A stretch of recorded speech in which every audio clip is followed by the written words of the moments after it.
Šiais laikais didelis dėmesys skiriamas energijos taupymui ir ekologijai. Birželio mėnesį pirmą kartą Lietuvoje įvyko tarptautinis krosnininkų seminaras. Krosnis išoriškai ji gali būti identiškai taip pačiai atrodanti kaip ir kita krosnis, skiriasi viduje būtent tas dujų judėjimas. Paskirtys gali būti skirtingos, pradedant lauko kompleksais, picų kepimo krosnimis, šildymo krosnim ir panašiai. Didžioji renginio dalis buvo orientuota į krosnininkų mokymus. Seminaro metu buvo montuojamos įvairios paskirties krosnys, taip pat renginio dalyviai supažindinti su Kuznecovo technologija.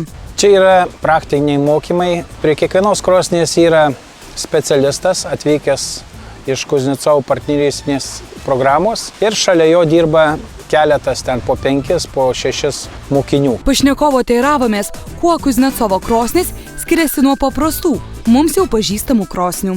Visa sistema yra pagrįsta laisvų dujų judėjimu ir turi būtent tokią sausą siūlę, katros pagalba yra išvedamos nereikalingos dujos, tai balastinės dujos, tai eina vandens garai, azotas ir taip toliau, katros yra nereikalingos degimui. Jos yra išstumiamos tiesiai į kaminą ir tuo būdu degimo koeficientas yra paaukštinamas. Kai mes pasiekėme aukštesnį degimo koeficientą, automatiškai mums reikia mažiau kuro. Jeigu paprastas pečius reikalauja 12 kg malkų, Kuznecovo sistemos pečius gali reikalauti tik 8 kg malkų. Tinkamos plytos yra vienas iš svarbiausių aspektų, norint, kad krosnys tarnautų ilgai ir saugiai. Šios plytos naudojamos krosnyse, krosnių pakuros, reiškia dūmų kanalai ir visoje reiškia sistemoje krosnių mūrime, ten, kur yra aukštos temperatūros. Šios plytos geresnės už, tarkim, įprastą šamotinę plytą tuo, kad jom yra suteikiama 30 metų garantija. Plytos skaičiuojamos ilgaamžiškumas ciklais.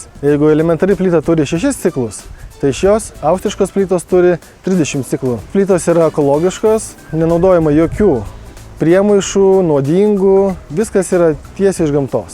Šios plytos tinka duonkepėm, picų krosnim, kuriuose gaminamas maistas.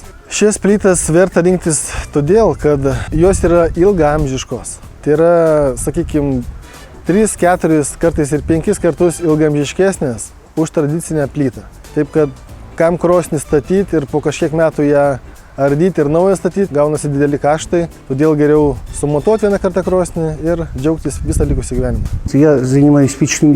Krosnių statybą užsiemu nuo 1968 metų.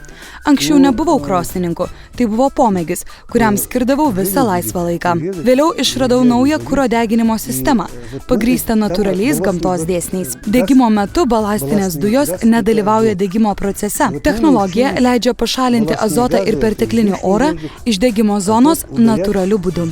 Žmonės, kuriems mes pastatėme krosnis, atsijungia nuo dujų ir elektros tinklų, nes gautos šilumos pakanka, o pats būdas yra labai ekonomiškas.